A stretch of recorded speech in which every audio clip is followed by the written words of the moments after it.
Deus por essa equipe de ação social, o Ministério de Ação Social de nossa igreja, que fielmente, uma ou duas vezes por semana, estão abençoando centenas de famílias através do gênero alimentício.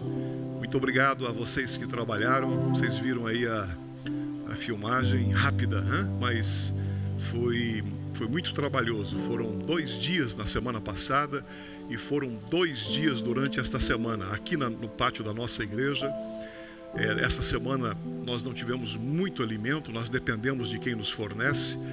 E também em Delran, aqui em New Jersey, também não foi muita coisa para lá, mas ontem, boa parte do dia, a equipe lá esteve para poder abençoar as famílias que precisam tanto. Mesmo aqui na América, acredite os senhores, é muito bem-vindo o momento de auxílio, de ajuda, qualquer lugar do mundo a essa hora, né?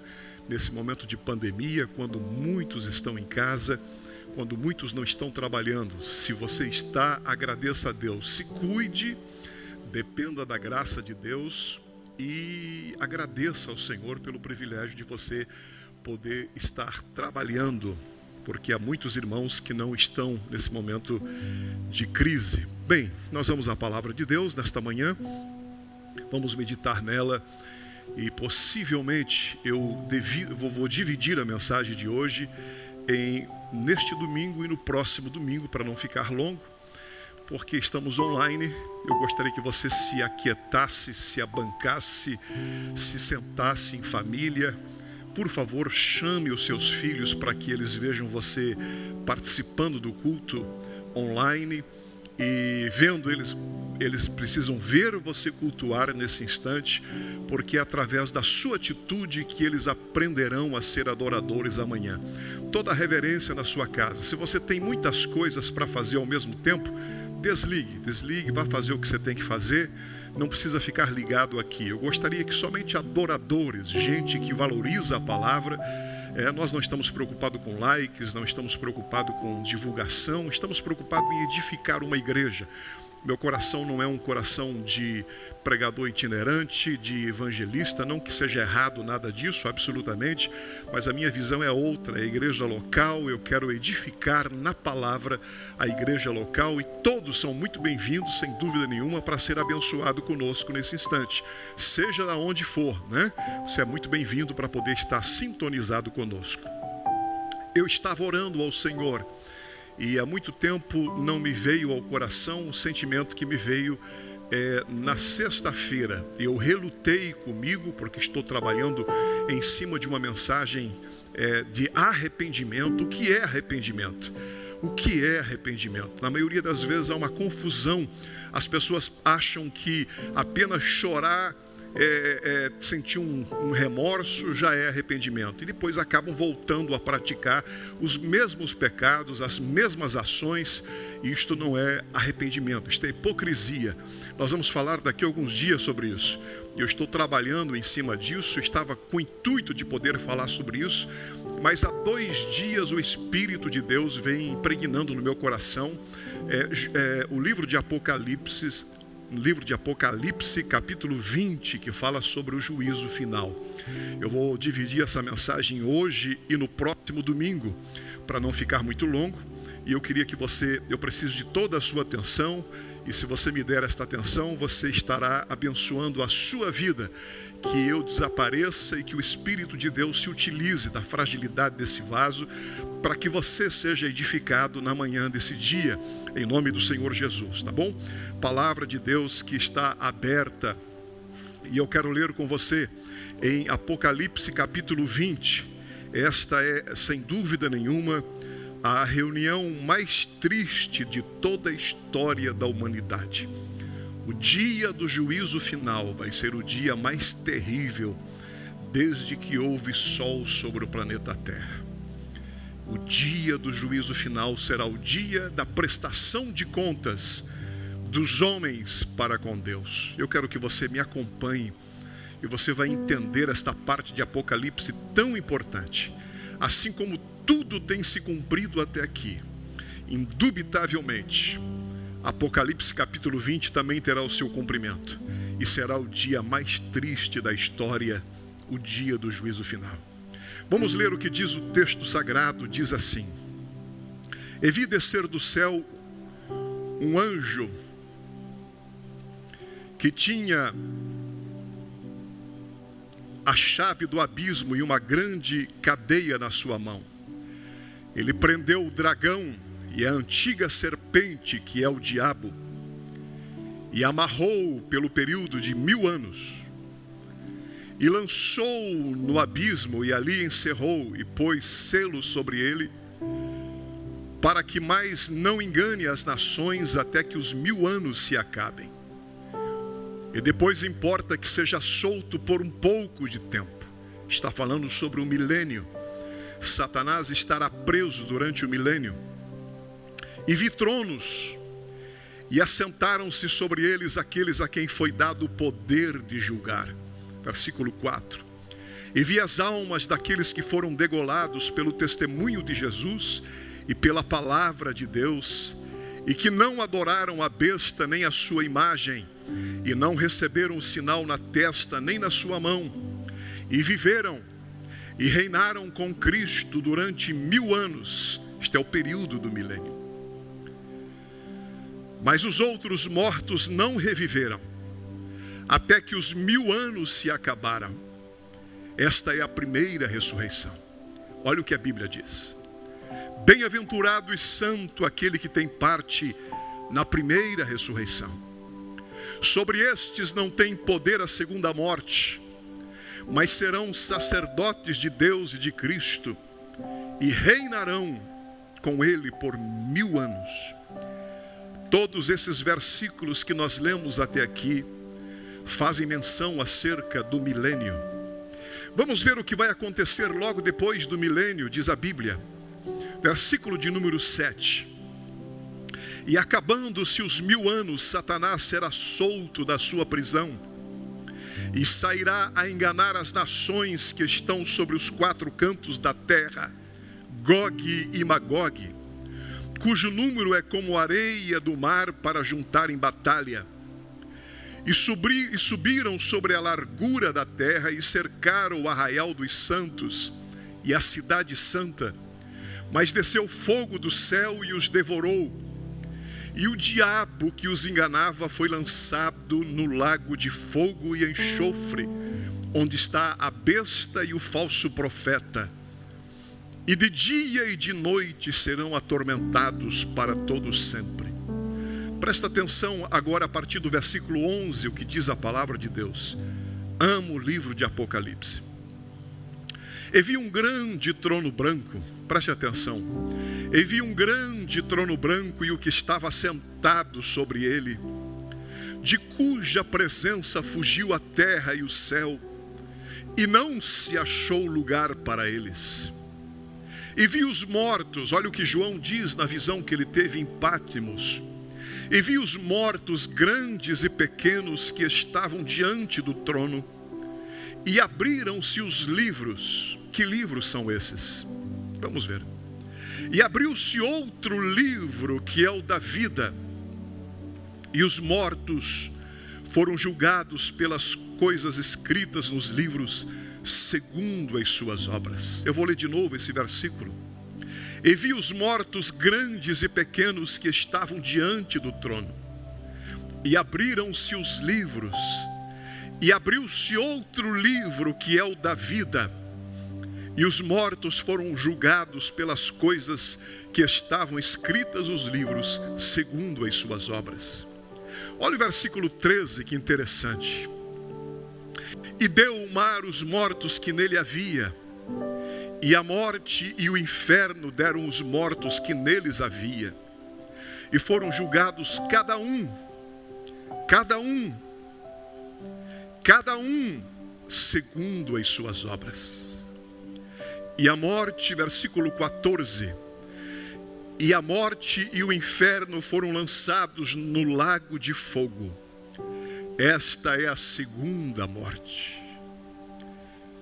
E aquele que não foi achado escrito no livro da vida foi lançado no lago de fogo. Eu vou ler de novo.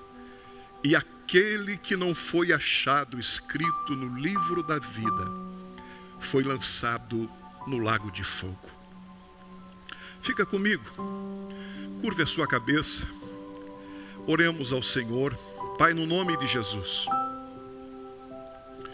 Tua palavra é tão profunda, o poço é tão fundo, a corda é tão curta e o balde é tão pequeno, que se não for a ajuda do Teu Espírito, eu me sinto totalmente incapaz de poder transmitir a Tua palavra.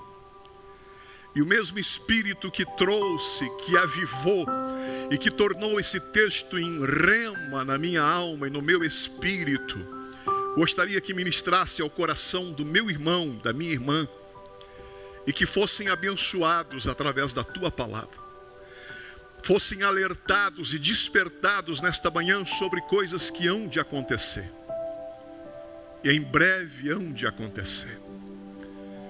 Temos ao alcance da nossa mão a Tua bendita palavra, e ninguém será escuso diante de Ti, porque a Tua palavra nos relata todas as coisas que vão acontecer. A igreja não pode estar desapercebida, Senhor, desatenta nesta hora, em que sinais estão se cumprindo, porque a Tua palavra diz: se nós não clamarmos, as pedras clamarão. Os sinais estão aí, Senhor. A figueira já está florescendo. O Senhor está voltando para buscar a sua igreja. Que haja quietude dentro desta casa agora para ouvir a Tua palavra. Eu repreendo espíritos malignos dentro desta casa, neste momento de guerra e de conflito, onde a palavra está sendo aberta e demônios não estão interessados que vidas sejam tocadas. Eu os repreendo na autoridade do nome de Jesus. Saiam deste lar. Que haja liberdade, ouvidos atentos à Tua palavra. Que seja um momento de reflexão acerca de coisas que estão por vir, Senhor. Ministra o nosso coração nesta manhã, na autoridade do nome de Jesus. Queremos ouvir a Tua voz e dependemos do Teu Espírito. Esta casa está impregnada da unção do Teu Espírito. Oramanda Shebi Okamai. Tu estás aqui sobre este lugar. E eu quero que este mesmo Espírito que está nesta casa esteja na casa do meu irmão, desta família agora. E que vidas sejam libertas nesta manhã pelo poder da Tua palavra. Em nome de Jesus. Este último versículo que nós lemos aqui esta manhã, o versículo de número 15 de Apocalipse capítulo 20. E aquele que não foi achado escrito no livro da vida, foi lançado no lago de fogo. São 31.173 versículos da palavra de Deus. Para mim, Josias Aristiche, para mim, este é o versículo mais triste de toda a Bíblia Sagrada. Todo aquele que não foi achado inscrito no livro da vida, foi lançado no lago de fogo. Que o Espírito de Deus testifique no seu coração nesta manhã. Talvez as coisas não estejam como você gostaria que estivessem, mas se o Espírito de Deus testificar no seu espírito que o seu nome está escrito no livro da vida, durma em paz, se tranquilize nesta manhã, porque apenas aqueles que não forem achados escritos no livro da vida é que serão lançados no lago de fogo. Eu posso ter dúvida acerca de muitas coisas de Apocalipse, que são coisas que ainda estão para se cumprir. Eu posso ter dúvida acerca de muitas questões relacionadas à vida, mas eu não posso ter dúvida acerca se o meu nome está ou não no livro da vida. Eu preciso ter esta convicção de Deus, e esta convicção me faz descansar em qualquer instante da vida. Até mesmo no momento de conflito e de pandemia, a alma daqueles que têm a certeza que o Espírito testifica que os seus nomes estão escritos no livro da vida, descanse. Há um Deus que cuida de você. a um Deus que fez promessas para você e que tem um descanso para o povo de Deus. Este versículo é o versículo mais triste da palavra de Deus. Dia do juízo final será o dia mais triste da história. Será o dia em que todos aqueles que brincaram de ser crentes, os crentes nominais, pessoas que colocavam a mão no cálice, bebiam da ceia do Senhor, mas não eram dignos disso. Pessoas que pecaram e não confessaram os seus pecados. Pecar é feio, pior é não se arrepender. Todos aqueles que encobriram os seus pecados estarão sendo lançados no lago que arde com fogo e enxofre. O Hades será lançado no Geena. Vamos explicar isto. Se não hoje, no próximo domingo, porque iremos dividir esta mensagem em duas etapas para não ficar muito longo. O Hades foi lançado no Geena. Há pessoas desta manhã, e vamos falar do Hades, as pessoas que morreram sem Cristo, e vamos falar daqueles que morreram em Cristo. Aonde estão? Parentes nossos que serviram ao Senhor. Pois bem, o dia do juízo final será o dia da prestação de contas. Não é poesia, esse texto não é poético. Esse texto é profético e há de se cumprir. Depois do milênio, se Jesus voltasse no dia de hoje, ele poderia ter voltado esta semana.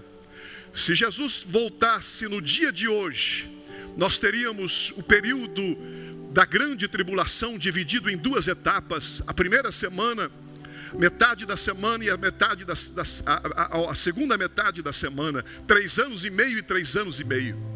Depois teríamos Gog e Magog, a guerra das nações, que vão tentar afligir, sufocar Israel quando Cristo vai se manifestar, mostrando as feridas na sua mão que foram feitas na casa dos seus amigos. Depois nós daremos entrada no milênio, capítulo 25 de Mateus, as ovelhas e os bodes. Não temos tempo e nem é o propósito de detalharmos acerca disso. Teremos 1000 anos de paz e prosperidade sobre a terra. Depois nós teremos Satanás será solto no final do milênio para enganar as nações. E aí então nós teremos o juízo final, quando Satanás receberá a sua sentença, e quando cada um, você leu comigo aqui nesta manhã, será julgado segundo as suas obras. Os homens fazem das suas vidas hoje o que eles querem. Deus instituiu os homens com algo chamado de livre-arbítrio. Na linguagem de hoje, livre-arbítrio diz que você é dono do seu nariz. Você faz da sua vida o que você quiser. Ninguém é obrigado a servir a Deus. Ninguém é obrigado a se render a Jesus. Ninguém é obrigado a orar, a buscar santificação. Você anda da forma que você achar por bem de andar. Os homens pecam, escondem os seus pecados. Os homens zombam de Deus. Fizeram isto agora no carnaval no Brasil, chamando Jesus de gay e tantas outras coisas. Deus deu livre-arbítrio para que os homens façam isso. Não haveria nenhum mérito se Deus fosse obrigado a ser adorado. Nós não temos nenhuma obrigação de adorá-lo. E a glória de Deus está exatamente nisso, que na liberdade de não adorá-lo, de não se curvar, nós o fazemos. E por isto haverá recompensa e galardão para aqueles que pertencem ao Senhor. Os homens fazem das suas vidas aquilo que eles acham por bem fazer. Dia do juízo final será o dia do acerto de contas. Cada pessoa que viveu em qualquer época da história, desde os dias de Adão até os dias do juízo final, ressuscitarão, diz a Bíblia, e terão que comparecer diante do trono do juiz de toda a terra. Hoje Jesus é advogado, neste dia ele será juiz. Hoje ele pega a sua causa e ele briga com o Pai por causa dos seus pecados, porque ele é o substituto entre eu e Deus. Ele morreu para que nós fôssemos perdoados. Agora, no dia do juízo final, Jesus não será mais advogado, ele será juiz, e ele irá condenar um por um, segundo as suas obras. Aquilo que está oculto, aquilo que está escondido, aquilo que ninguém sabe, que as pessoas esconderam, maridos esconderam das suas esposas as 7 chaves, filhos esconderam dos seus pais, será revelado no dia do juízo final, porque diz a Bíblia, você leu comigo, será julgado cada um, versículo 13, segundo as suas obras. O dia do juízo final será o dia em que as pessoas ficarão sabendo por que elas estarão indo para o inferno e ficarão separadas de Deus por toda a eternidade. Existem pessoas no dia de hoje que estão no Hades, lugar de sofrimento. O Hades ainda não é propriamente o inferno, é um lugar de sofrimento, diz a Bíblia. Mas no dia do juízo final, o Hades será lançado no Geena. Em grego significa que o lugar de sofrimento será lançado no lago de fogo. E entre o Hades, lugar de sofrimento, e o Geena, ao juízo final, em que as pessoas voltarão à vida, falaremos disso na próxima semana, e serão julgados cada um segundo as suas obras. Há alguns agora, quem sabe no Hades, se justificando dos seus erros, dizendo que não merecem estar lá, pois no dia do juízo final, a minha mente é muito pobre, muito pequena, para poder entender as grandezas de Deus. Mas se fosse nos dias de hoje, eu imagino que um telão seria colocado, e os mistérios dos homens serão revelados. O que os homens pensaram, as blasfêmias que fizeram, os pecados escondidos que praticaram, será exposto diante de toda a multidão, e todos ficarão sabendo, e o indivíduo vai se convencer de que ele é culpado por todos os seus pecados. E o maior pecado desta gente não será o pecado que cometeu, mas o maior pecado desta gente será o fato de ter rejeitado a Cristo para serem perdoados. Viveram como quiseram, praticaram aquilo que quiseram praticar, zombaram de Deus, esconderam os seus pecados, colocaram a mão no cálice do Senhor indignamente, e de repente não aparecem no arrebatamento da igreja, não aparecem nos céus, e agora ressuscitam no dia do juízo final, para serem julgados pelas suas incoerências. Que Deus tenha misericórdia de cada um de nós, de mim e de você esta manhã. Nunca houve e nunca haverá na história, eu repito, um dia como o dia do juízo final. Será o dia de maior sofrimento. E aí alguém aqui esta manhã, eu vou retratar na próxima semana, e vou tentar dar algumas pinceladas para mostrar para você, numa ideia muito pálida, de como será o julgamento dos homens. E aí alguém diz para mim, pastor, não vai ser assim. O senhor está apenas tentando exemplificar. Você nunca disse algo tão correto. Realmente não será assim. Será muito pior. Não há palavras nesse mundo que um homem seja capaz de expressar de como será o dia do juízo final. Dia de sofrimento. Dia em que casais serão separados por toda a eternidade. Viveram juntos durante 20, 30, 50 anos, mas o marido nunca quis saber de Deus. Dia do juízo final. Esta mulher vai dizer para o seu marido, adeus, nunca mais nos veremos. Vai ser o dia em que as mães, os pais, vão ter que olhar para os seus filhos, e que Deus tenha misericórdia de nós. Por isso o preço a ser pago por eles é agora, é hoje, no dia do juízo final, já será tarde demais. Em que os pais olharão para os seus filhos e dirão, filhos, adeus, nunca mais nos veremos. O dia do juízo final será o dia em que filhos vão se despedir dos pais, pais se despedirão dos filhos, familiares vão dizer um para os outros, nunca mais nos veremos. Eu sou um leigo em Apocalipse, curioso, que amo a palavra e que pesquiso, mas eu tenho base bíblica para dizer que no dia do juízo final, haverá lágrimas. Embora estejamos na eternidade, haverá lágrimas, haverá dor. Porque é só no capítulo de número 21 que a Bíblia faz menção: e o Deus de paz enxugará dos vossos olhos toda lágrima. Vou explicar isto na próxima semana. Quem vai olhar para um filho e ficar inerte, indiferente, quando ele estará sendo lançado no lago de fogo? Quem ficará inerte quando um marido que viveu tantos anos será lançado por toda a eternidade no inferno? Quem? Sem dúvida nenhuma, será o dia mais triste da história da humanidade. Caminhe comigo, fique comigo aqui neste culto. Você está num culto a Deus. Aquiete a sua alma, se ligue com a palavra, porque o Espírito de Deus vai ministrar ao seu coração. Bem, dita esta introdução, permita-me entrar no texto e falarmos acerca do juízo final. Há muitos caminhos que nos levam até o dia do juízo final, para que possamos entender em que época que fica. Quando será, pastor? Vamos tentar responder isto hoje.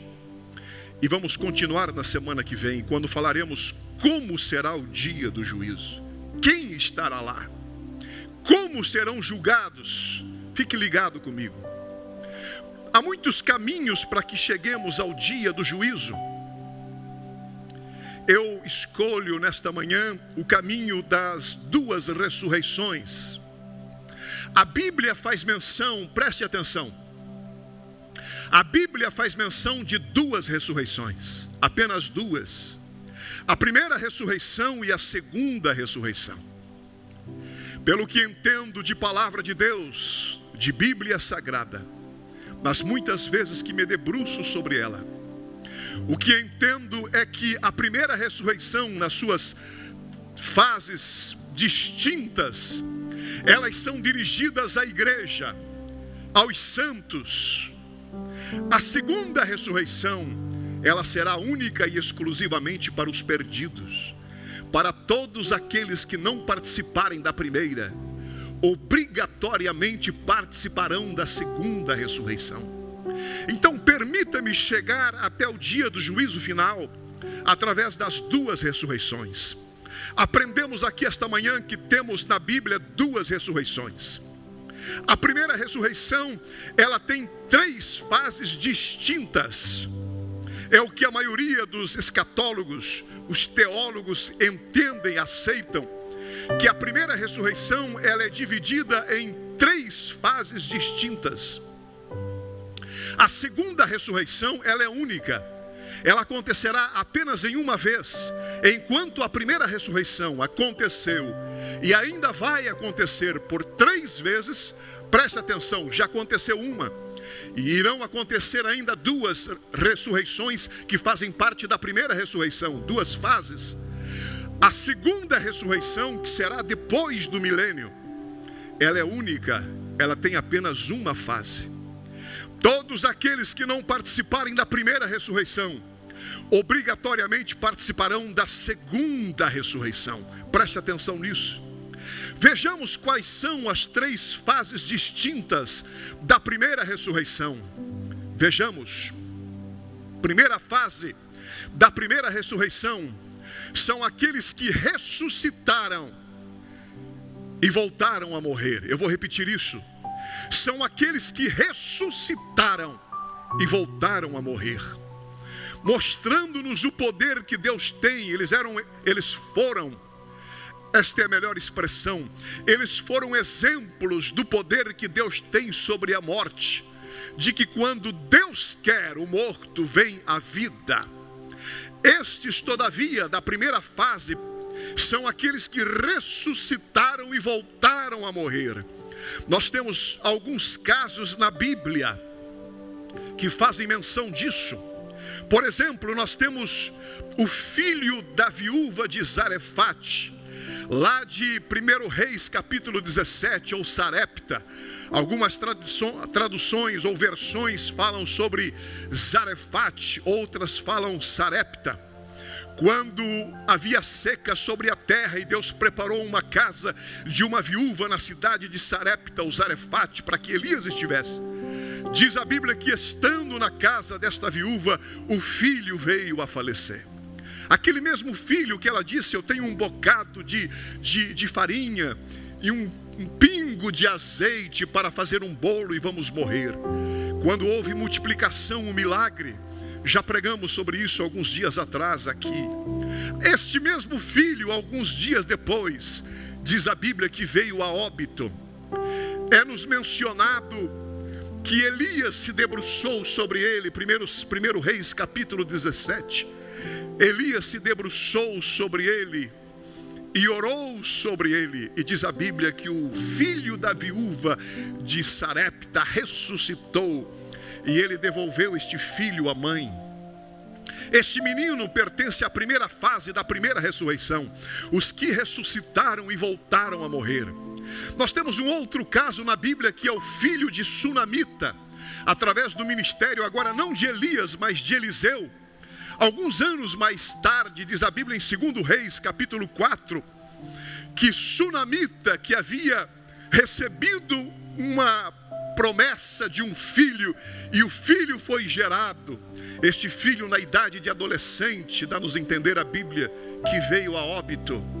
E esta mulher pediu que Eliseu viesse até a sua casa. E temos aquela expressão linda: o filho estava morto em casa. Oh, que sentimento de uma mãe com um filho morto. E Eliseu chegou e disse: está tudo bem na tua casa? Ela disse: está tudo bem na minha casa. Embora o filho esteja morto, está tudo bem na minha casa.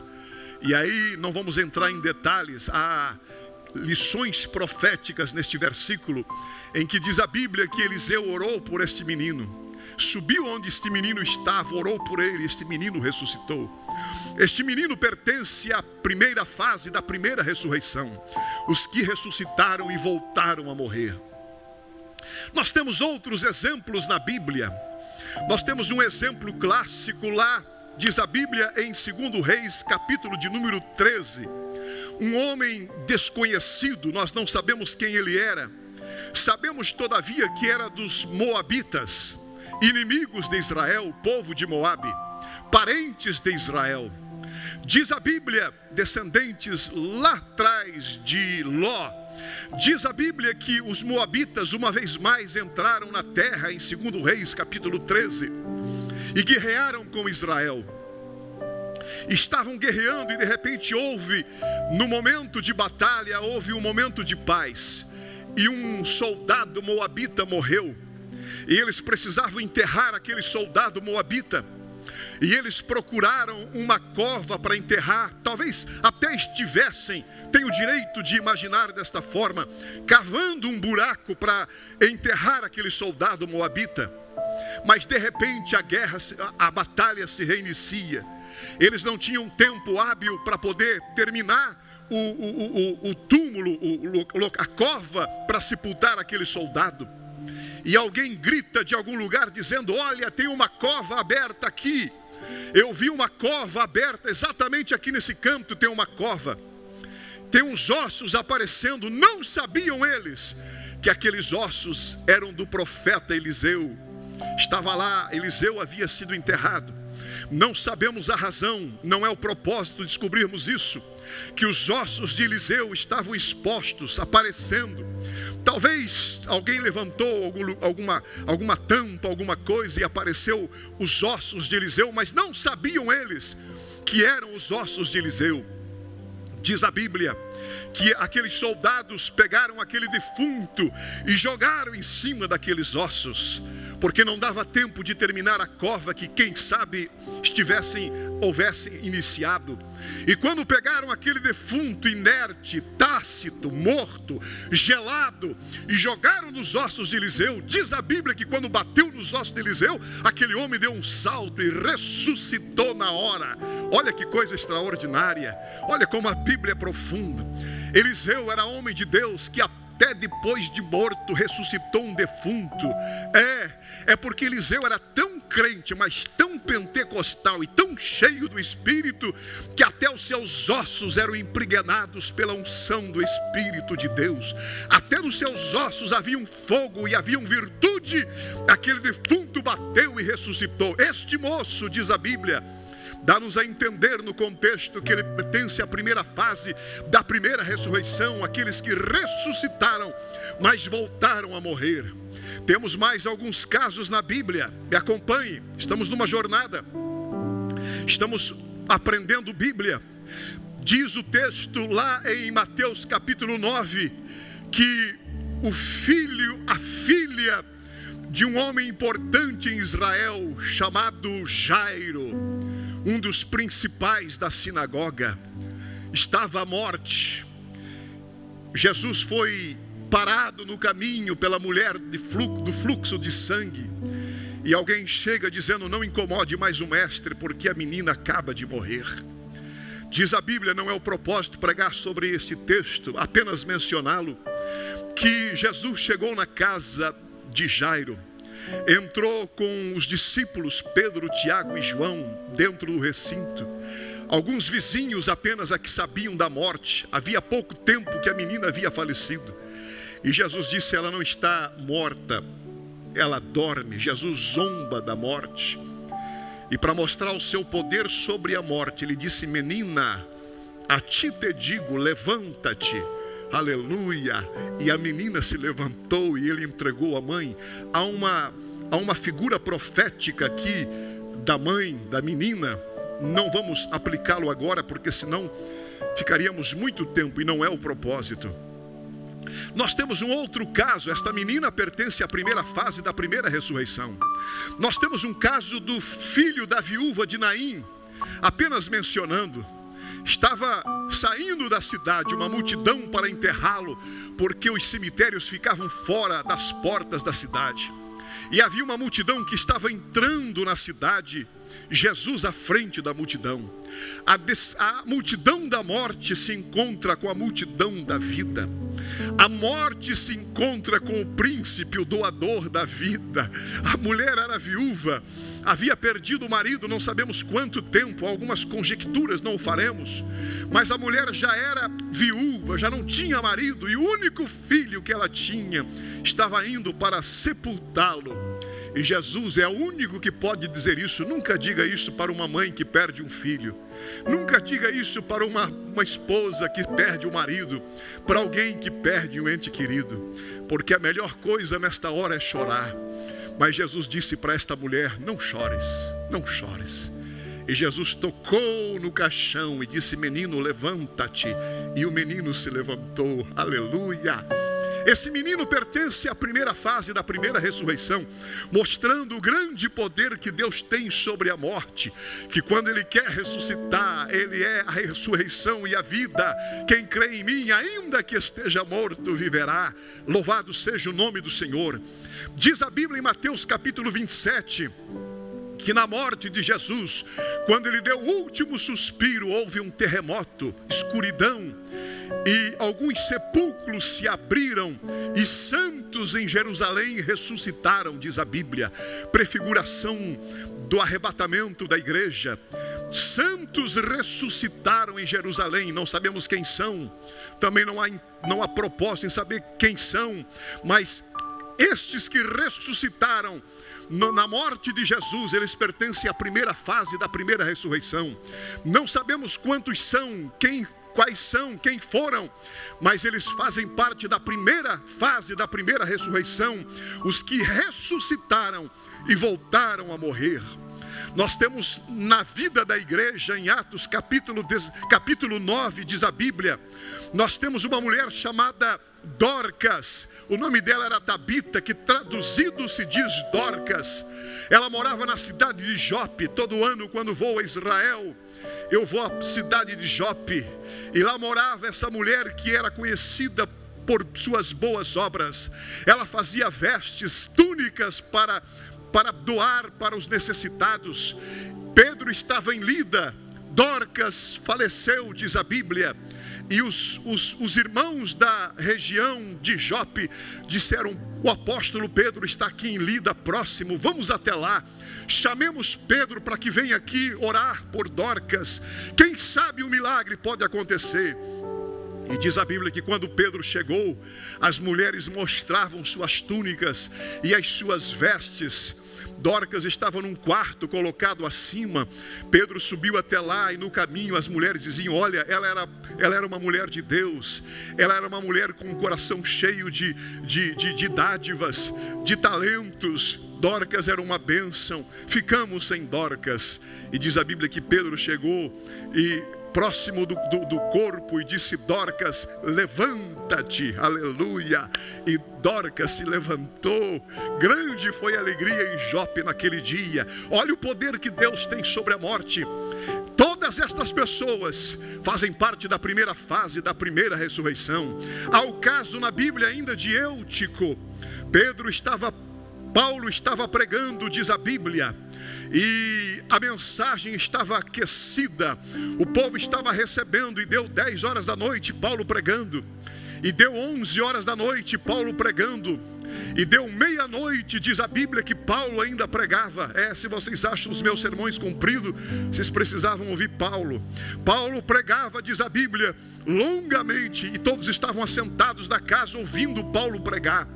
E havia um moço chamado Eutico, que se assentava à janela da casa, naquela parte que você pode se assentar larga. Ele se assentou ali e ele estava vendo Paulo pregar.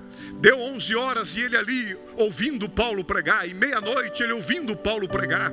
Quem está na janela não está nem dentro e nem fora.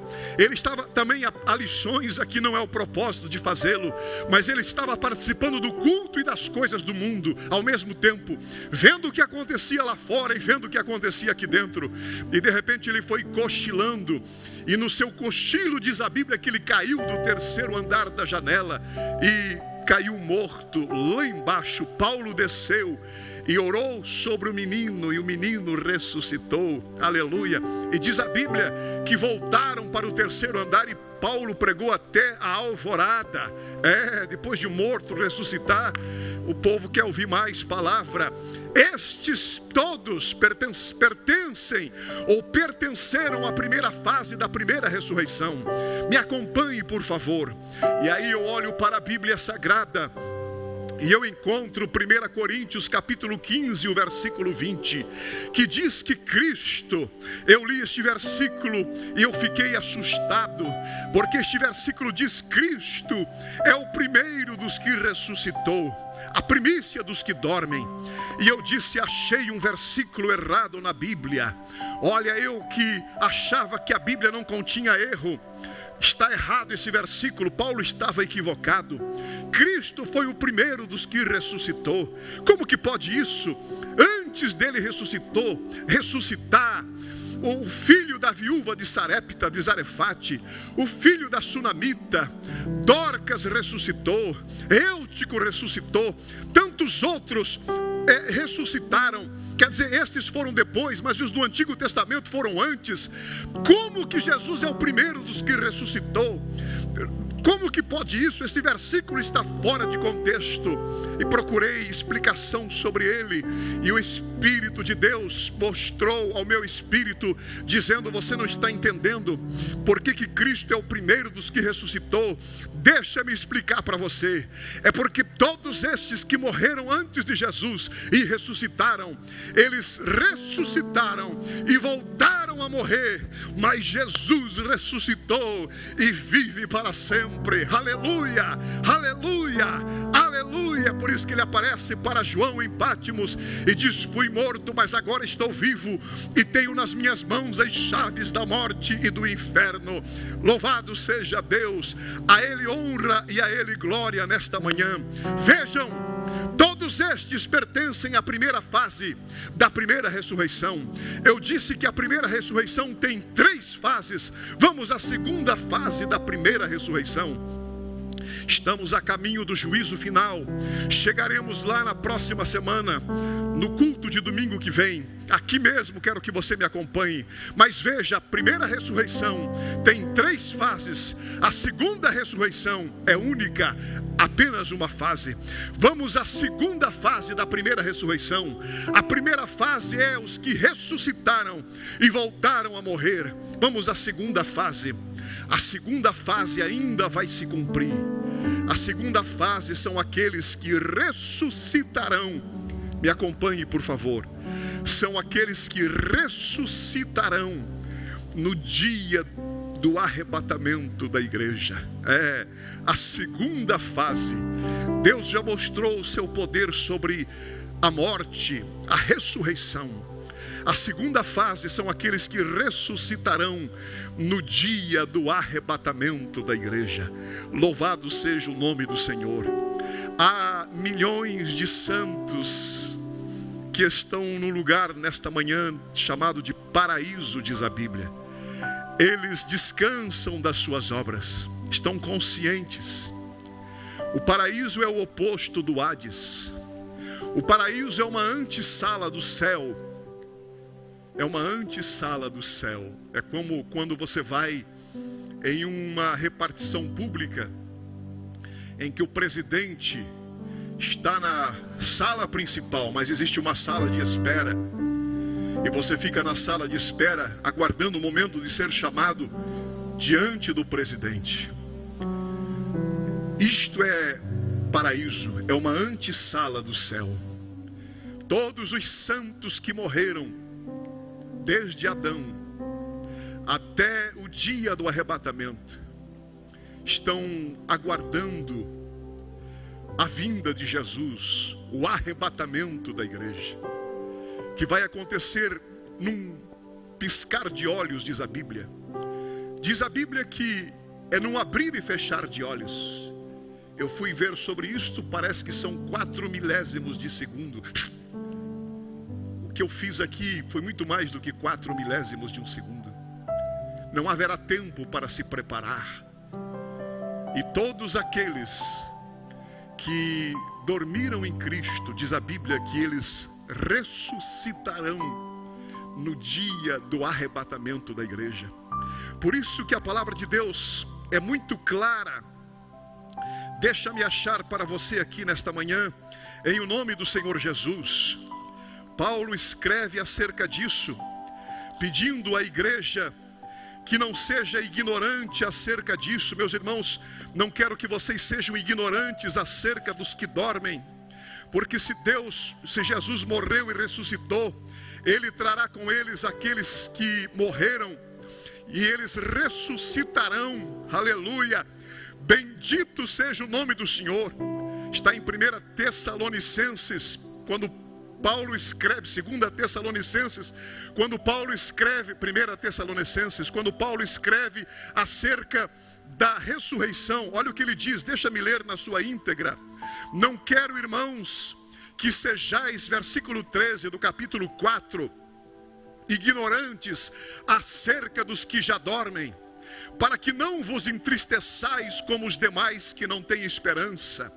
Porque se cremos que Jesus morreu e ressuscitou, assim também aos que em Jesus dormem, Deus os tornará a trazer com Ele. Aleluia.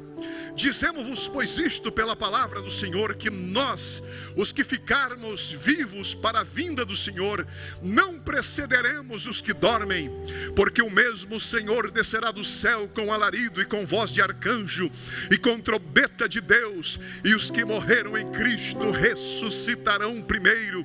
Depois nós, os que ficarmos vivos, seremos arrebatados juntamente com Ele nas nuvens, a encontrar o Senhor nos ares, e assim estaremos para sempre com o Senhor. Aleluia!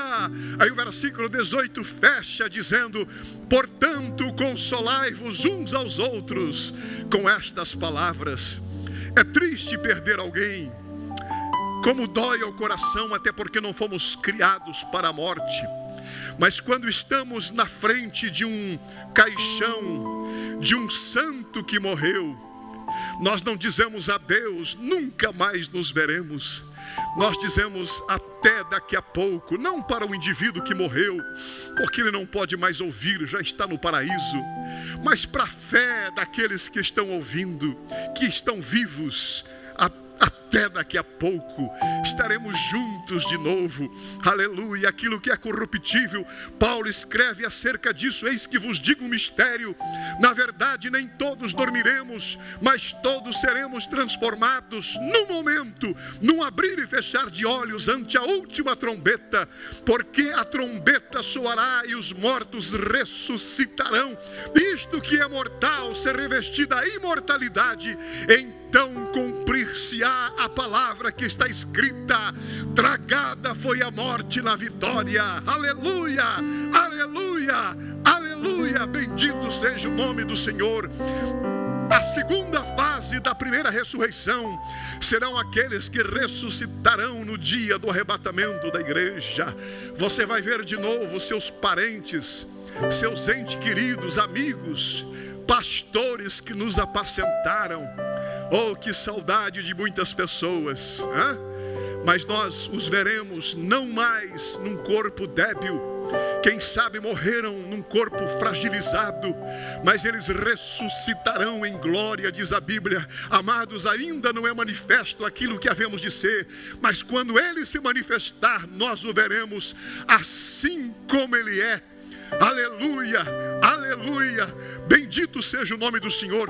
Este versículo faz menção de que nós seremos semelhantes a Ele, um corpo de glória, não mais sujeito à esfera física, a esse tempo material, a este tempo presente, mas teremos um corpo glorificado, semelhante ao de Jesus. Isto acontecerá no dia do arrebatamento da igreja para aqueles que morreram em Cristo.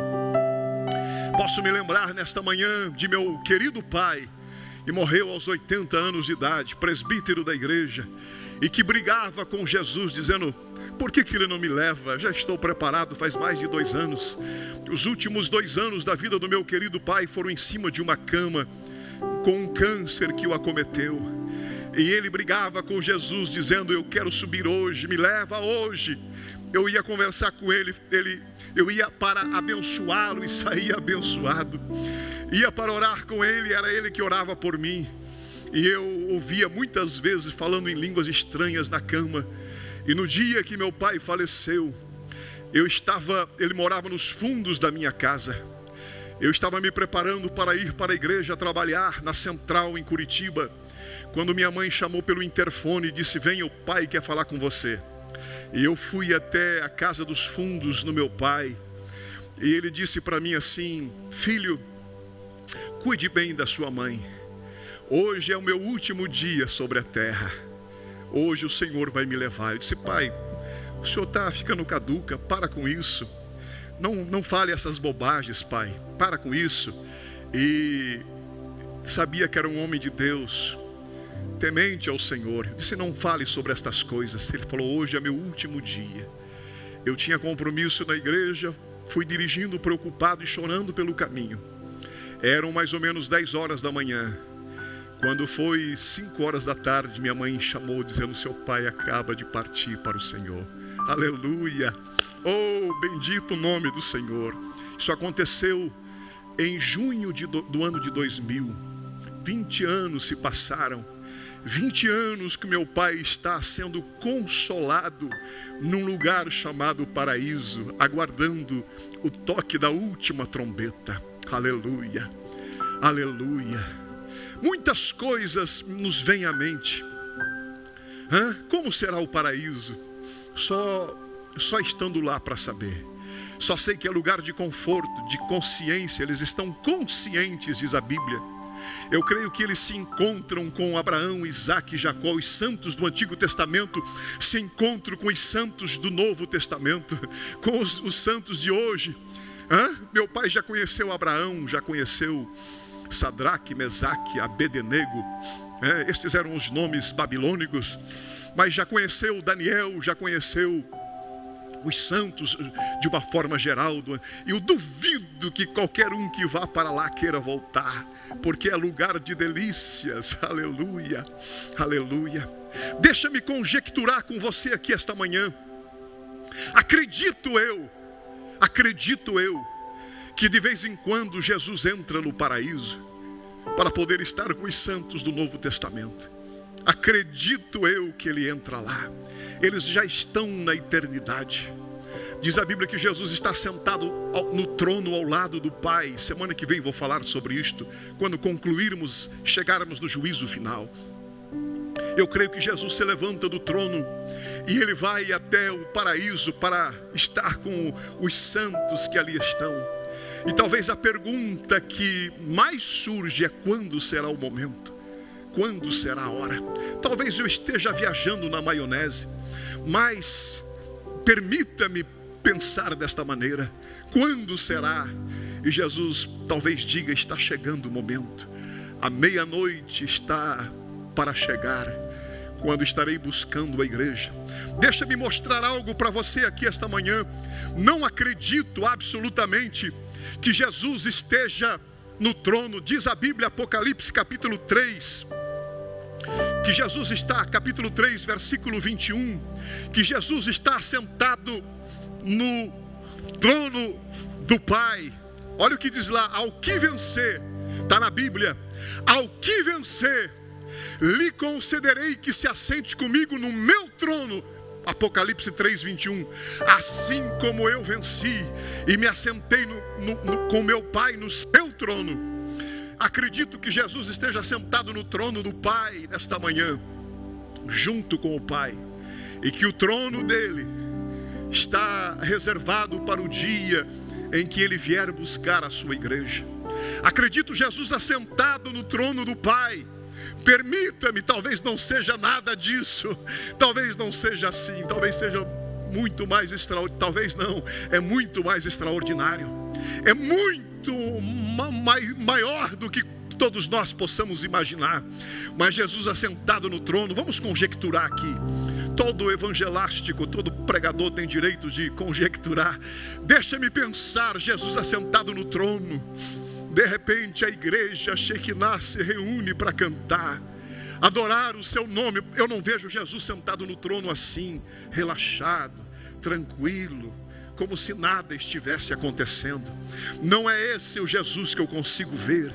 Eu vejo Jesus sentado na ponta do trono. A igreja se reúne para orar.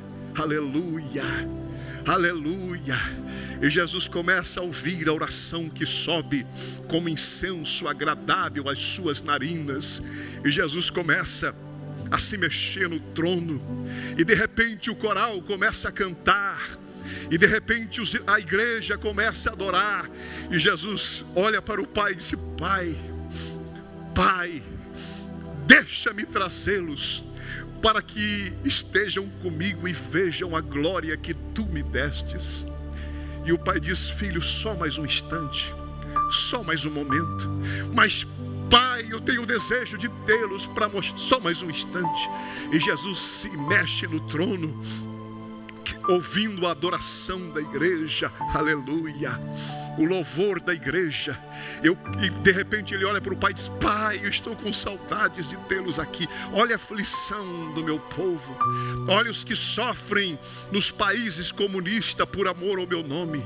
Olha quantos já morreram por amor a mim. Pai, deixa-me buscá-los. E o Pai: filho, só mais um instante. Talvez não seja nada disso. Quem sabe algum teólogo que esteja ouvindo e discorde disso, não estou nem aí com isso. Mas eu tenho o direito de imaginar que o Jesus está ansioso para mostrar. É isso que eu quero dizer. Que Jesus está ansioso para mostrar a glória que ele recebeu do Pai. Aleluia, a sua noiva, a igreja, que sou eu e você, que estamos aqui fazendo parte da igreja igreja militante, sofrendo os bons combates desse tempo presente, tempo de pandemia, em que muitos estão dispersos, brincando como se Jesus não tivesse vindo, não tivesse para vir, gente que não está ligada e que vai ser pega de surpresa. Oh, que Deus tenha misericórdia. Eu já quero mostrar que Jesus está ansioso para mostrar a glória que Ele tem para a igreja, e eu acredito que a qualquer momento destes, Ele vai olhar para o Pai e vai dizer: Pai, deixa-me ir, e o Pai vai dizer: Filho, vá, busca a tua igreja, aleluia, e aquele que há de vir, virá e não tardará, e o que é corruptível se revestirá da incorruptibilidade, e aquilo que é mortal se revestirá da imortalidade, e estaremos, como diz Paulo, para sempre com o Senhor. Espero que você tenha esta convicção, que o Espírito de Deus testifique no teu espírito nesta manhã, que você é filho de Deus, aleluia, aleluia. Alguém diga aleluia aí nesta casa, em nome de Jesus. Deixa-me concluir a segunda fase da primeira ressurreição, que são aqueles que ressuscitarão no dia do arrebatamento da igreja. Que lindo, que bendita esperança, o dia que Jesus voltar. Muita gente já perdeu, vive como se Jesus não viesse mais, já perdeu esta emoção, esta alegria, mas o Espírito de Deus torna em palavra rema no meu coração, aleluia, me dá saudades. Eu nunca estive no céu, e eu não sei como é possível, não sei explicar para você, mas mesmo nunca estando lá, eu tenho saudades do céu, aleluia, aleluia. Como não será? Se num momento como esse, em que sentimos a presença de Deus, nossa alma se renova, como não será olhar para os seus olhos assim como Ele é? Como não será olhar para aquele que nós sempre o desejamos, o desejado de todas as nações, oh, o lírio dos vales, aleluia, o Senhor dos senhores? Como não será olhar para Jesus? E céu só será céu porque Ele estará lá, aleluia. Céu não é céu porque não tem mais luta, não tem mais lágrimas, não tem mais dor, mas o céu será céu porque nós veremos Jesus assim como Ele é. Hoje nós imaginamos, mas quando a igreja for tomada da terra, nós veremos Ele como Ele é, estaremos com Ele para sempre. Que o Espírito de Deus renove esta esperança no seu coração na manhã deste dia, aleluia, no meio desta pandemia. Que o Espírito de Deus renove em você o desejo de fazer parte daqueles que subirão. Por isso vale a pena dizer não para o pecado. É tempo de se arrepender, é tempo de se humilhar, é tempo de confessar pecado. Deixa que escarneçam de você. É melhor que o seu pecado seja revelado antes do arrebatamento do que depois, que será tarde demais. Confesse hoje, aleluia, busque misericórdia hoje, porque hoje é tempo de misericórdia, é tempo de perdão de pecados. A Ele honras, a Ele glórias, a Ele adoração na manhã desse dia, aleluia, aleluia, aleluia. Louvado seja o nome do Senhor.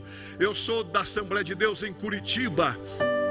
Meu pastor de saudosa memória, nosso presidente, pastor José Pimentel de Carvalho, nós tínhamos uma dupla muito famosa em Curitiba há anos atrás, que era Dico e Rosinha. Oh, pastor Dico, carinhosamente o chamávamos de pastor Dico, pais da família Passos, Misael Passos, querida irmã Rosinha, que saudades. Minha adolescência, muitas vezes eu a ouvi. Eu trabalhava com o saudoso pastor Hermelino Camargo, era líder dos jovens da igreja em São José dos Pinhais, quando a irmã Rosinha faleceu e foi sepultado no cemitério Jardim das Saudades em Curitiba. Eu estava lá. O pastor Hermelino me convidou para ir com ele. Eu fui no carro, apenas eu e ele, até o cemitério Jardim da Saudade.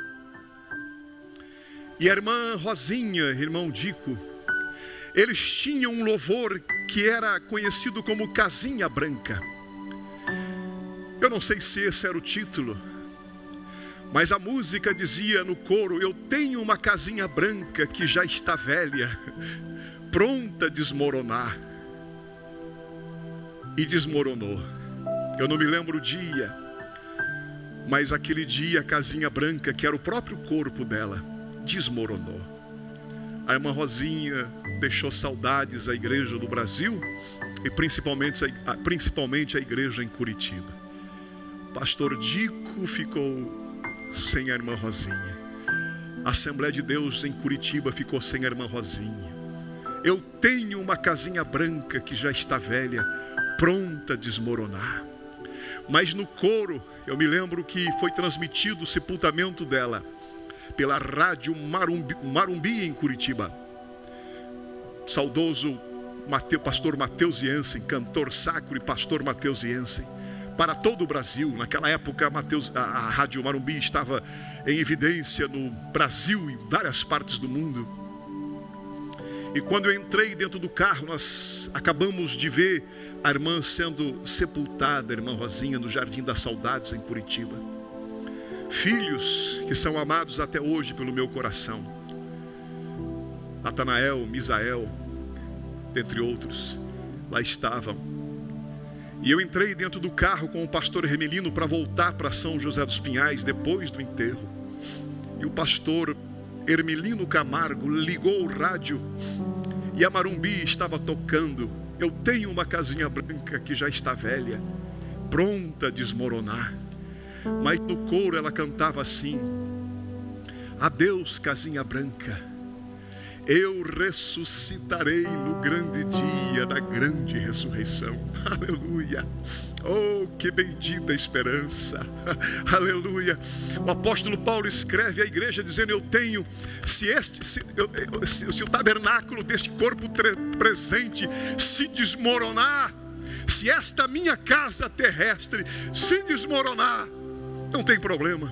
Eu tenho de Deus um edifício, uma casa não feita por mãos de homens, eterna nos céus. Aleluia. Lá nós vamos ver a querida Margaridinha, não mais com muleta. Ela vai estar num corpo semelhante ao de Jesus. Margarida possivelmente esteja ligada comigo nessa hora. Perdoa-me tomá-la por exemplo, mas com tantas dificuldades no seu corpo. Mas continue fiel, Margarida, honre o teu Senhor, que no céu ninguém vai te ver de muleta, aleluia, ninguém vai te ver pequenininha, sofrendo e fragilizada. No céu, aleluia, há uma casa de glória, aleluia. Ainda que esta casa deste tempo presente se desmorone, tenho de Deus um edifício, uma casa não feita por mãos de homens, mas eterna nos céus. Louvado seja, que o Espírito de Deus traga esperança para você esta manhã. Renove a sua esperança pelo arrebatamento da igreja, aleluia, porque aquele que há de vir virá e não tardará, aleluia. Ele pode vir no dia de hoje para buscar a sua igreja e estaremos para sempre com o Senhor, aleluia, aleluia, aleluia. Alguém fale língua estranha aí nesta casa, alguém seja renovado aí nesta casa, aleluia. Receba a força do Espírito nesta casa. Você não está só, o Espírito de Deus está sobre você. Vale a pena dizer não para o pecado, vale a pena rejeitar a tentação, vale a pena levar Deus a sério, porque temos um edifício, uma casa não feita por mãos de homens, mas eterna nos céus, aleluia, aleluia, aleluia.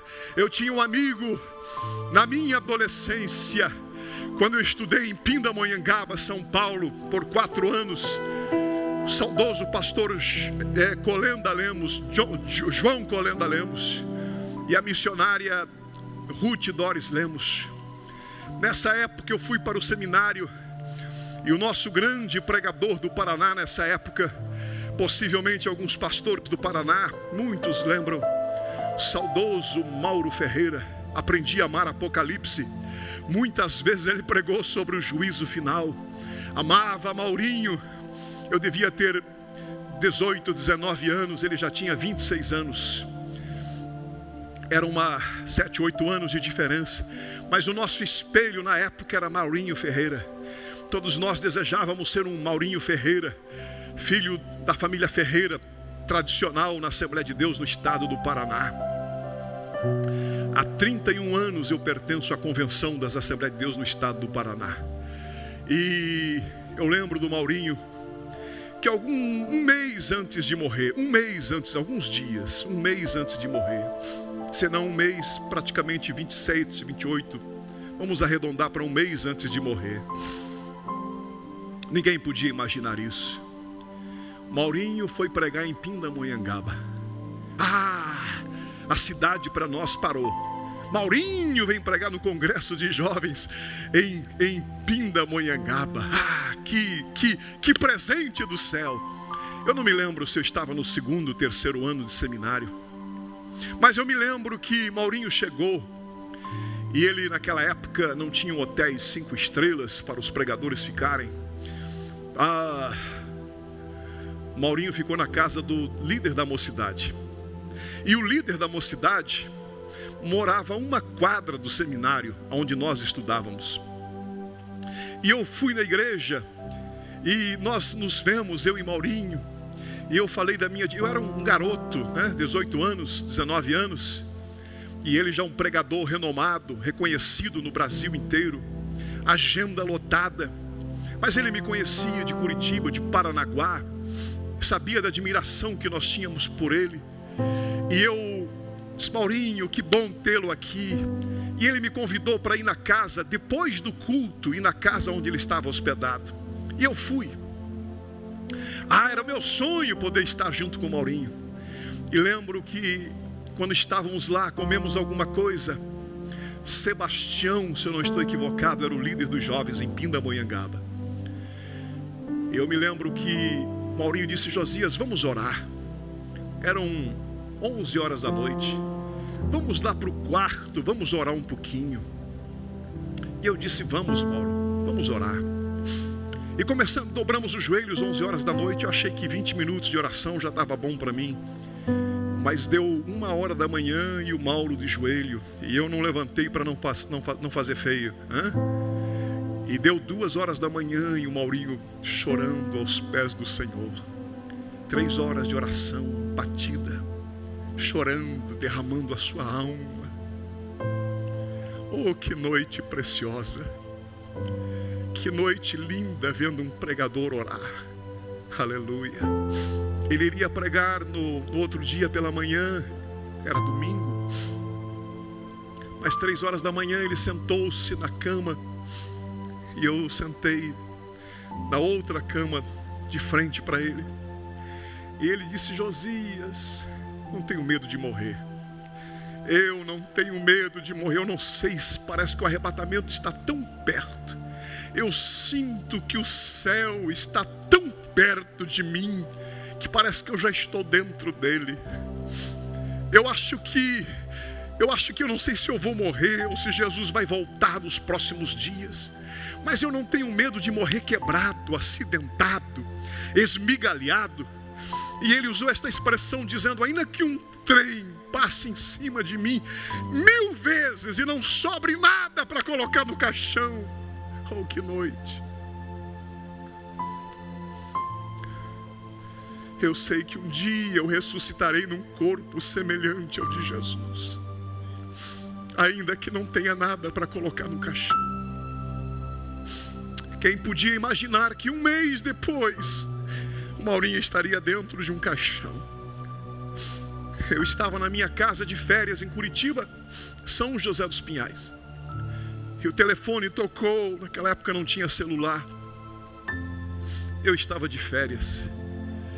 E o telefone tocou. Eu disse: alô. Alguém disse: sabe teu amigo Mauro Ferreira? Disse: claro. Se acabou de falecer.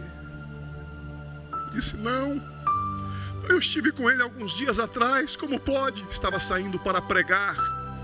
Não sei se era em Paranavaí, não lembro aonde. Mas 5 horas da manhã ele tirou o carro da garagem, de ré, numa rua que tinha uma descida muito grande. Ele tirou o carro. E quando ele tirou o carro, de repente tinha um poste na frente da sua casa. E um caminhão desgovernado bateu no seu Fusca e imprensou o carro de Mauro Ferreira poste. Eu não queria acreditar naquilo, mas era verdade. Naquele mesmo dia eu corri para a Central em Curitiba, onde o corpo de Mauro Ferreira chegou. E quando eu lembro, eu estava lá, eu era um adolescente. Eu era um adolescente quando o corpo do Maurinho chegou na Assembleia de Deus em Curitiba, no Templo Menor. Quando abriram o caixão,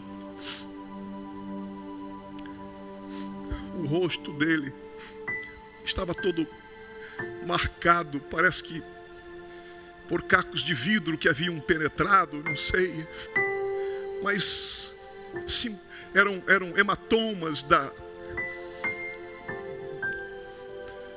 do acidente. Abriu o caixão, eu estava ali, havia muita gente, e olhando para aquele caixão eu voltei algumas madrugadas atrás. Eu vi ele sentado na cama, aleluia. Eu vi ele dizendo para mim: ainda que um trem passe em cima de mim 1000 vezes e não sobre nada para colocar no caixão, um dia eu sei, aleluia, que eu ressuscitarei num corpo semelhante ao de Jesus Cristo. Oh, aleluia, bendita a esperança, a Ele honras, a Ele glória. Não vou ver na eternidade Mauro com hematomas do acidente, mas num corpo semelhante ao de Jesus. E eu e você precisamos nos preparar para esse dia, porque o Senhor está para buscar a sua igreja a qualquer instante. A qualquer instante, aleluia.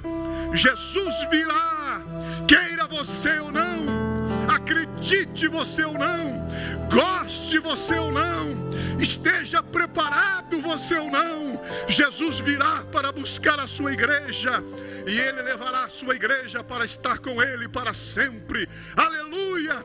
Neste dia acontecerá a segunda fase da primeira ressurreição. São quando os mortos, os que estão mortos, os santos ressuscitarão no dia do arrebatamento da igreja. Vamos fechar aqui a primeira ressurreição. Vamos fechar para a semana que vem entrarmos na segunda ressurreição. Muita coisa ainda me vem à mente. Aleluia. Hoje sou pastor de igreja, já fui pregador itinerante. Dá vontade de voltar aquele tempo atrás, né? Voltar o pregador, mas sou mais pastor de ovelha, estou mais para defesa do que para ataque. Mas receba esta palavra de Deus no seu coração nesta manhã. Seja avivado pela presença do Espírito de Deus na sua vida, em nome de Jesus. A terceira fase da primeira ressurreição, e vamos terminar com ela. A terceira fase da primeira ressurreição. Primeira, aqueles que ressuscitaram e voltaram a morrer. Segunda fase, os que ressuscitarão no dia do arrebatamento da igreja. Aleluia. E a terceira fase, acredite os senhores, a terceira fase serão aqueles que ressuscitarão durante o período da grande tribulação. Me acompanhe aqui, por favor. A terceira fase da primeira ressurreição são aqueles que ressuscitarão durante o período da grande tribulação. Pastor, haverá ressurreição durante a grande tribulação? Diz a Bíblia que sim. Tanto no livro de Ruth, o resto das espigas, que eram, não vou entrar no mérito da questão agora. Tanto no livro de Levíticos havia sido profetizado isto, como no livro de Apocalipse, há uma concordância, uma cadeia bíblica mostrando que haverá salvação durante a grande tribulação. Todavia, a possibilidade de salvação será remotíssima para os que ficarem. Muito remota. Muito remota. Se as pessoas acham difíceis ser salva hoje, se o indivíduo acha difícil levar Deus a sério hoje, com toda essa facilidade, onde você falta ser aplaudido quando você diz que é cristão, quanto mais no dia ou no período da grande tribulação. Quando quem disser que for cristão vai ter que dar o seu próprio sangue para poder ser salvo. Será salvo pelo sangue do Cordeiro, indubitavelmente, mas o indivíduo terá que se oferecer em sacrifício. A Bíblia diz que eles serão mortos durante o período da grande tribulação. Sofrerão agruras se não negarem o Senhor. Poderão ser salvos durante o período da grande tribulação. Mas repito, a possibilidade é remotíssima. Há muitos anos atrás, é claro que talvez esteja muito longe da verdade, mas alguém disse que talvez de 1 milhão de pessoas, talvez um consiga ser salvo. Talvez esta estatística não tenha nada a ver, mas só para que você tenha uma noção de como será salvo. Será difícil ser salvo durante o período da grande tribulação. A Bíblia diz que haverá 3 fases da ira de Deus na grande tribulação. Se Jesus voltasse hoje, haverá a soltura do cavalo branco, 3 anos e meio de paz. E depois o anticristo vai querer se assentar no trono e ser adorado como Deus no templo em Jerusalém. Questões escatológicas. Não temos tempo e não sou especialista na área. Mas entenda, por favor, que na segunda metade da grande tribulação, os últimos 3 anos e meio, a Bíblia diz que haverá a abertura de 7 selos. 7 selos, 3 fases da ira de Deus. 7 selos, 7 trombetas e 7 taças da ira de Deus irão cair sobre a terra. Hoje pela manhã minha esposa disse, numa estatística que ela estava lendo, que o coronavírus, Covid-19, já matou cerca de 350 mil pessoas no mundo, nesse período de 3 meses. 350 mil. Sem nenhum demérito, porque só quem perde não precisa perder 2, basta 1 para saber a dor da morte. Mas isto é fichinha, isto é uma ideia muito pálida do que vai acontecer na grande tribulação. Sabe o que diz a Bíblia? Deixa-me ler para você. Deixa-me ler para você. A Bíblia diz assim: e saiu outro cavalo vermelho, e o que estava sentado sobre ele foi dado que tirasse a paz da terra, e que se matasse uns aos outros, e foi-lhe dado uma grande espada. Segunda fase da grande tribulação. E havendo aberto o terceiro selo, ouvi o terceiro animal dizendo: vem e vê. E olhei, e eis que um cavalo preto, e o que estava sentado sobre ele tinha uma balança na mão. E ouvi uma voz no meio dos 4 animais que dizia: isto aqui é para quem ficar na terra no período da grande tribulação: uma medida de trigo por 1 dinheiro, e 3 medidas de cevada por 1 dinheiro, e não danifiques o azeite e o vinho. Deixa eu ler para você. Deixa eu ler para você esse versículo de número 6, na nova tradução, na linguagem de hoje. Ouvi o que parecia ser uma voz que vinha do meio dos 4 seres, que dizia: meio quilo de trigo custa o que vocês ganham num dia inteiro de trabalho. As pessoas vão pagar meio dia de trabalho por meio quilo de trigo, e 1,5 quilo de cevada vai custar 1 dia de trabalho. Você acha que está faltando as coisas durante a pandemia? Você não faz ideia o que vai acontecer na grande tribulação. Sabe o que diz a Bíblia? Olha para mim, nós vamos terminar. E olhei, e eis que um cavalo amarelo. Essas questões são todas proféticas para que possamos entender. E o que estava sentado sobre ele tinha por nome Morte, e o inferno o seguia, e foi-lhe dado poder para matar a 1/4 da terra, com fome, peste e com as feras da terra.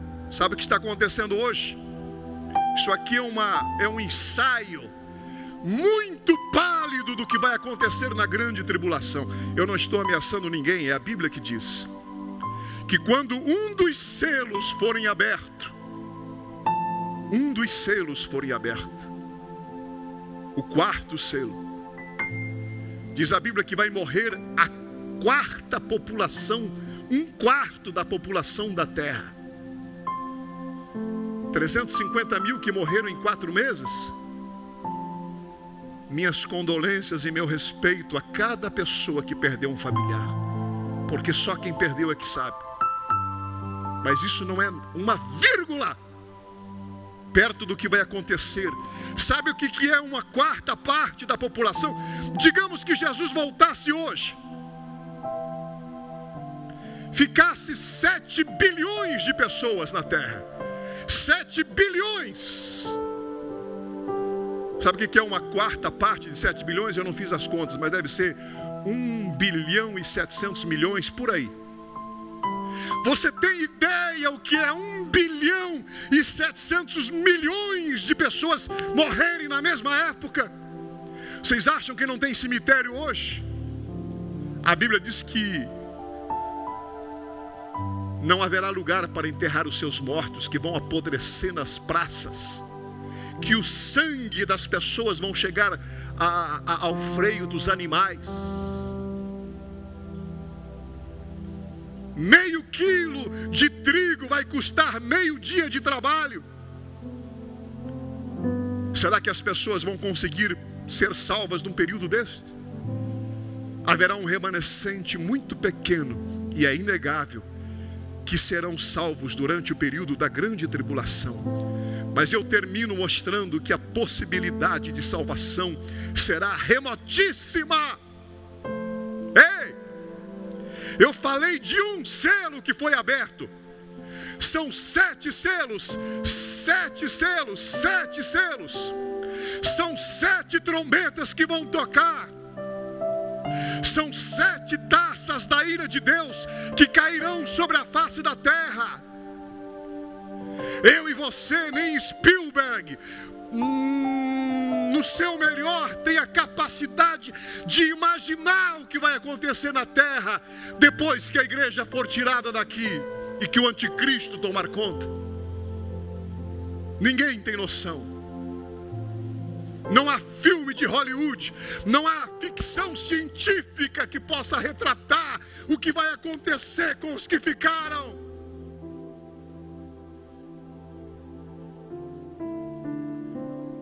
Que Deus tenha misericórdia e que você esteja preparado para o arrebatamento nesta manhã.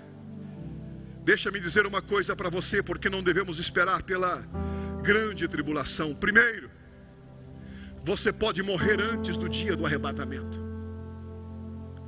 E se você morrer antes do dia do arrebatamento sem arrependimento, você vai para o Hades. Você teve a vida toda para honrar a Deus. E o seu maior pecado não é o seu pecado, é a sua rejeição à misericórdia e à graça de Deus. Você pode morrer hoje, amanhã. Eu posso morrer esta semana. Precisamos dizer, se Deus quiser, talvez continuemos com esta palavra no próximo domingo. Segunda razão pela qual você não deve esperar pela grande tribulação é porque você pode não ter coragem para derramar o seu próprio sangue.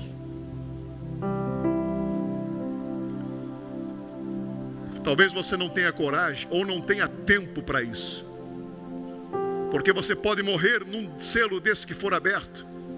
Diz a Bíblia que as portas do abismo serão abertas, aonde tem demônios que são tão perigosos, mas tão perigosos que eles estão presos em abismos hoje. Eles são tão terríveis, diz a Bíblia, que eles vão matar milhões sobre a terra. Eles estão presos. Os demônios mais perigosos estão presos, diz a Bíblia, e serão soltos na grande tribulação. É isso mesmo. E se você for morto antes ou na grande tribulação, não como fruto de um sacrifício seu, você perderá, será lançado no lago que arde. Eu vou explicar semana que vem. A terceira razão pela qual você não pode esperar pelo período da grande tribulação para ser salvo, ou pela terceira fase da primeira ressurreição, é por que esperar pela grande tribulação para ser salvo, se você pode ser salvo nesta manhã, se você pode experimentar a graça de Deus hoje, aleluia, se você pode sentir o renovo de Deus sobre a sua alma nesta manhã, louvado seja Deus. Seja salvo hoje, esteja preparado hoje, sofra uma metamorfose que é arrependimento, mude a sua mentalidade hoje, diga não para o pecado, porque fazendo isto você estará abençoando a sua própria vida. Deixa-me orar por você esta manhã. Semana que vem eu continuo com esta mensagem, senão eu vou fazer como Paulo, pregar até a alva, aí você não aguenta. Deixa-me orar por você esta manhã. Eu quero orar por famílias, as famílias se unam, aleluia. Oh, eu sinto Deus aqui. Pai, no nome de Jesus, se houver alguém afastado da tua casa, que se volte para ti esta manhã, Senhor. Se há algum desviado que parou neste momento de culto transmitido pelo YouTube, pelo Facebook, há um propósito teu em crentes que estão brincando de ser crentes, pessoas que não estão tão firmes na vida espiritual, gente dispersa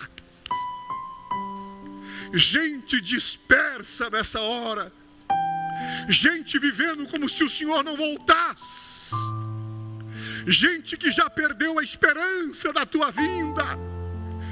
Oh, Espírito de Deus, visita os lares nesta manhã. Visita com misericórdia, como um último grito de misericórdia a esta casa, porque este indivíduo, e ninguém terá desculpa diante de ti. Ajude-nos a levar uma vida cristã a sério, ajuda-nos a honrarmos ao Senhor, e se tivermos algo para confessar, que o façamos hoje, antes que seja tarde demais. Perdoa os pecados nesta manhã, perdoa os pecados e as famílias, perdoa as incoerências dos lares, Senhor, que valorizam mais o dólar, o real, do que a tua presença e a salvação da sua alma. Perdoa a gente que está vendendo a sua alma para o diabo, por causa de bens materiais, por causa dos cuidados desta vida. Gente que não peca pecados grosseiros, mas que o trabalho está roubando uma vida espiritual saudável. Já apagou-se a lâmpada, já se tornou virgem imprudente, já não queima mais o desejo pela tua palavra, pela tua casa, pela oração. Restaura nesta manhã, Senhor, antes que seja tarde demais. Restaura nesta manhã os que já não conseguem se aquietar para ouvir a tua palavra, os que estão tão ocupados que não têm tempo para te ouvir, os que não procuram mais ir à Bíblia, os que já não têm mais tempo secreto em oração. Amara sou, emando requebaste que obessure que manda shomendai. Oh, Espírito de Deus está sobre esta casa esta manhã. Seja renovado aí na sua casa, seja renovado em esperança nesta manhã. Faça o diabo correr da sua vida. Aleluia. Ei, oremama semecobiosi. Aleluia. Esta pandemia vem como um ensaio. Esta pandemia é uma mensagem de Deus para a igreja. Se desperta, igreja. Emaste que ouve a soube a rai. Emando remendou-se que ouve a sua. É tempo tempo de nos humilharmos, é tempo de buscarmos a misericórdia de Deus, rasgar os nossos corações e dizer: Senhor, perdoa-nos, perdoa-nos. Ei, Amaia, show. Espero que a presença de Deus aí sobre a sua casa seja como eu sinto aqui nesse púlpito nesta manhã. Aleluia, aleluia. Está achando que eu estou demorando? Desligue esse aparelho, vá cuidar das coisas desta vida. Emara sou me achai, emando requemasto eu me assou. Seja avivado nesta manhã, que nem tempo mais para a palavra tem. Já perdeu, o diabo já tirou o sabor. Oh, tua misericórdia esta manhã, Senhor.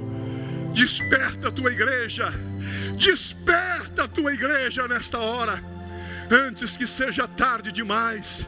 Une o nosso coração ao temor do teu nome, Senhor. Une o nosso coração ao temor do teu nome. Aleluia. E não desista de nós, porque tu não precisas da igreja para ser Deus. Tu não precisas de nós para se sentar no trono, ser adorado. Aleluia. Tu tens louvor e adoração melhor do que a nossa. O privilégio é nosso de te honrar, de usar o nosso livre-arbítrio para ser fiel a ti, para dizer não para o pecado. Que esse indivíduo não precisa experimentar o pecado para saber que o pecado é enganoso, oferece uma coisa, mas prende, aprisiona, torna o indivíduo um escravo. Oh, Espírito de Deus, liberta a tua igreja nesta manhã, porque antes de salvar o mundo, tu queres libertar a igreja. Aleluia. Aviva nós, pastores, coloca fogo na nossa alma, desperta-nos para buscarmos mais a ti, antes que seja tarde demais. Obrigado por esta manhã, Senhor. Obrigado por esta manhã. Se o Senhor voltar esta semana para buscar a tua igreja, que eu esteja com azeite na minha botija. Tenho muitos planos pós-pandemia. Tenho muitos planos para o meu futuro. Shomaia sei, remando rebequeobiasai. Mas todos eles findam-se com o toque da última trombeta. Que o meu maior anseio não seja uma casa maior que eu preciso, mas que o meu maior anseio seja a vinda do Senhor, vê-lo assim como Ele é. Aleluia. Não é tempo de brincar, não é tempo de brincar. Leve Deus a sério. Você não está brincando comigo, você está brincando com a sua alma. Você está vendendo a sua alma para o diabo. Desperta quem está dormindo antes que seja tarde demais. Falo como uma voz profética. Aleluia. Eu recebi esta palavra do Senhor. Aleluia. Muito preguei sobre isso e me foi reavivada na sexta-feira. E houve quietude no meu coração.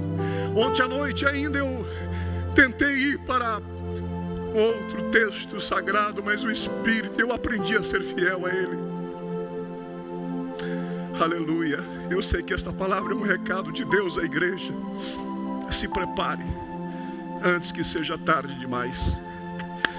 Que Deus tenha misericórdia de mim e que Deus tenha misericórdia de você, em nome de Jesus.